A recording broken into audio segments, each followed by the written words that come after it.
Explanatory Notes A. I'm going to do the A's and the B's and the C's all in different videos, but all the A's will be in one video, all the B's will be in another video.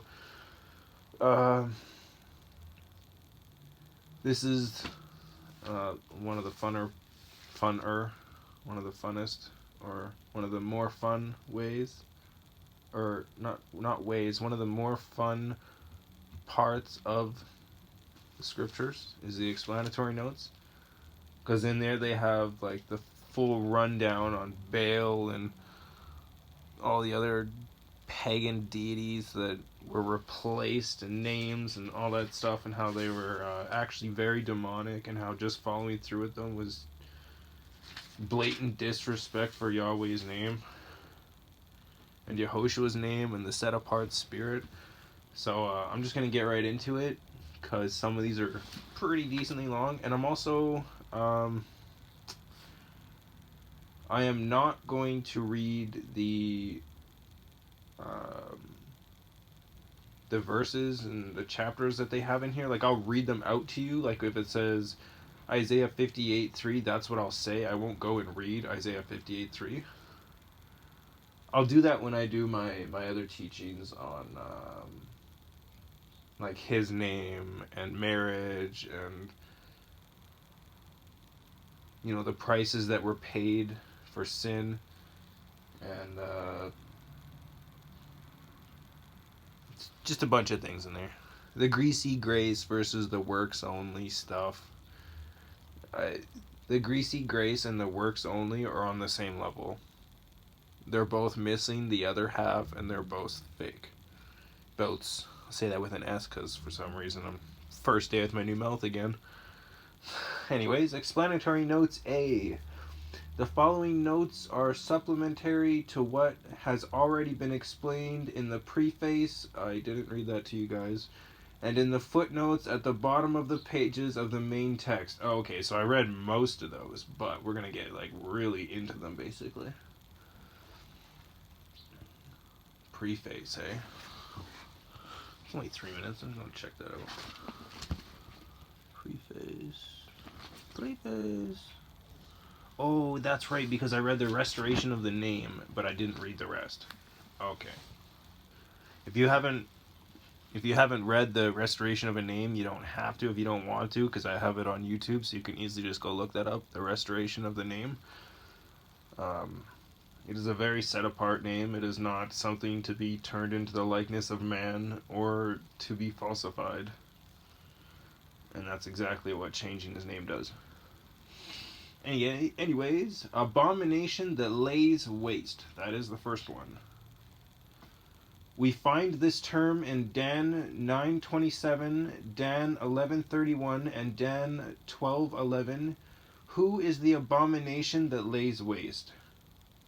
In 1 Mac, M-A-C-C, 1:54-57, and 2 Mac, 6-2, during the time of Antiochus, Antiochus,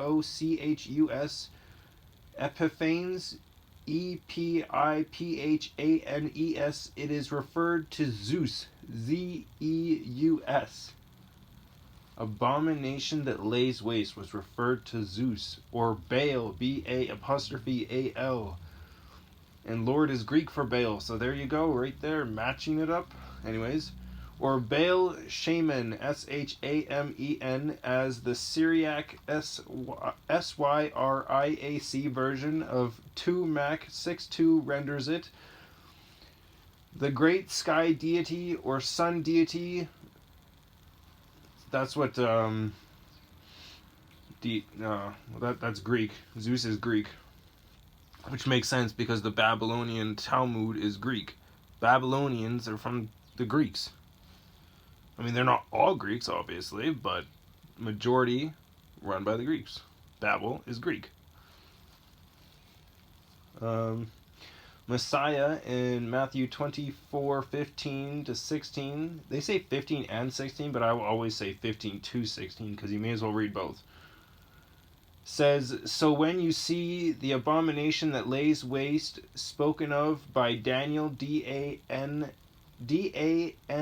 I''E with a half a check mark L, the prophet, set up in the set apart place. He who reads, let him understand. Then let those who are in Yehuda, YEHUD with a line underneath of it, AH, flee to the mountains. Interesting. And then the next one, afflict your beings. One way of afflicting your being is to fast. See Isaiah 58:3, TEH 35:13, Ezra EZRA 8:21, Dan 10:1-2 and 12. Excuse me. I don't know what MA 27:9. Probably referred to Yom Kippur, YOM Kippur, KIPPUR. That actually just passed a couple days ago. And I ate in the morning because I didn't know it was Yom Kippur, because I didn't... The Day of Atonement, because I can actually pronounce that. I didn't know it was the Day of Atonement, and then I was looking up on YouTube and I found out that it was the Day of Atonement, and I listened to the last...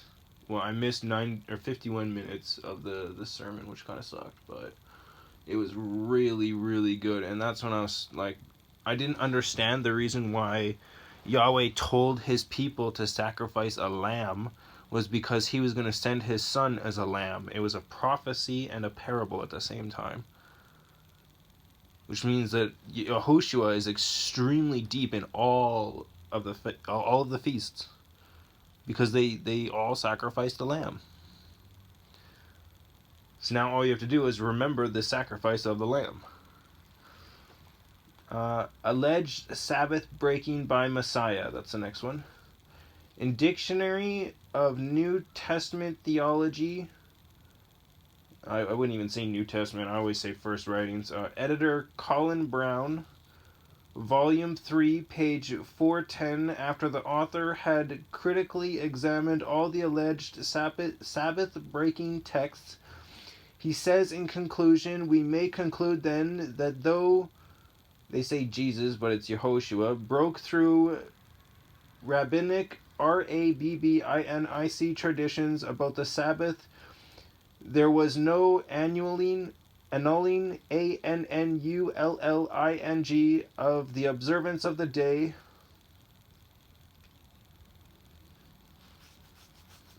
Jesus is Greek for Hail Zeus, but this guy's obviously a Christian, not a Messianic. In the Mishnah, Mishnah, Sabbath, written in fancy English, 7 and 2, we find a list of 39 additional laws on Sabbath keeping which the Pharisees added. 39 additional laws on Sabbath keeping which the Pharisees added. Anything that the Pharisees added, you're not supposed to add to the festivals. That was just supposed to be it. The festivals and the Sabbath. And they added 39 additional laws, and I bet you they didn't even follow those additional laws. Those laws were just for everyone else to keep.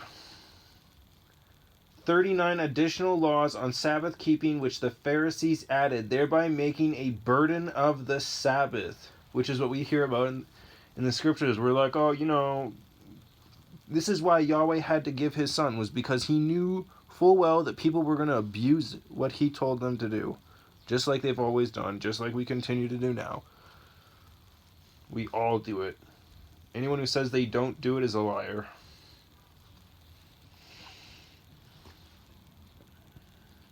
In fact, the addition of these extra laws is against Scripture, Deb, D-E-B with a line underneath of it, 4:2, etc.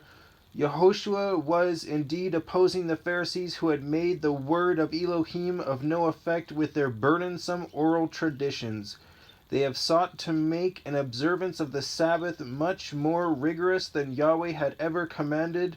The New Bible Dictionary, first edition, page 1111, explicitly refutes the allegation that the Messiah broke the Sabbath, and referring to what Messiah had his taught ones did, says as follows: It was not wrong to eat on the Sabbath, even if the food must be obtained by plucking corn from the ears, nor was it wrong to do good on the Sabbath day. Furthermore, if Yahoshua was guilty of Sabbath breaking, it would have been used against him at his trial.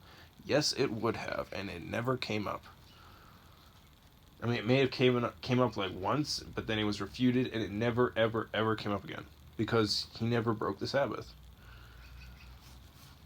Next one, altar, A-L-T-A-R.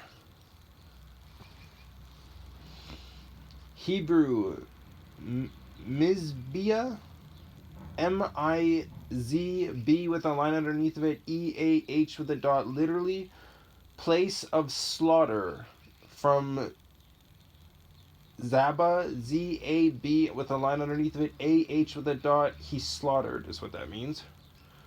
The law of Moshe, M-O-S-H-E-H, allowed altars to be made from earth or unhewn stone, Shem 20:24-25. Altars were built for slaughtering of offerings, Ber 8:20, Shem 20:24, burning of incense, Shem 37, or as memorials, Ber 12:7, 13:18, 26:25, 31 or 35:1. And Shem 17:15. Altar for ascending, burnt. Another word for ascending is burnt. Offering, bronze altar, Shem 27 and 30. Altar for incense, golden altar, Shem 37. Anti-messiah. There are many anti-messiahs. YN 1:2:18, and many theories have been presented throughout the centuries. If we study the Greek word anti, we discover that it is more frequently means in place of or instead of in the messianic writings than its other meaning of against. Is this what the Messiah meant when he spoke of another one in YN 5:43? Is it the same another one Shaul spoke about in Qor 2:11:4? Whoever or whatever the anti-messiahs are, they are all used by Satan, Satan, for he is behind them all. He even masquerades as a messenger of light, Qor 2:11-14.